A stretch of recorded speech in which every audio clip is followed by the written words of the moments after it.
Patuloy na nahuhuli sa agham, siknayan at pagbabasa ang mga Pilipinong mag-aaral na nasa 15 taong gulang kumpara sa ibang bansa. Sa 81 bansang lumahok sa 2022 Program for International Students Assessment o PISA, ika-77 lamang ang Pilipinas. Ayon sa resulta ng 2022 PISA, halos walang pagbabago sa naging marka ng mag-aaral sa tatlong asignatura kung ihahantulad sa resulta noong 2018. Ipinapahayag nito na nahuhuli ang Pilipinas ng 5 hanggang 6 na taon kumpara sa ibang bansa.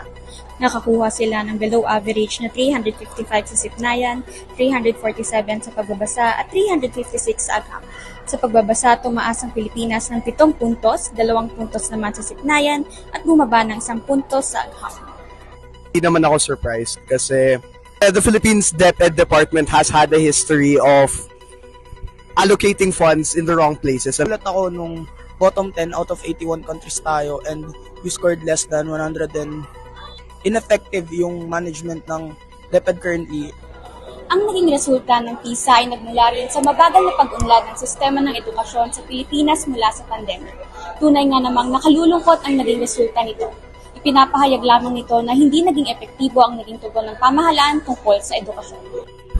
Ako si Steph, sa katapatan ay sabik, sa maling impormasyon ay hindi magpapalit. Ito ang Balitang Kita.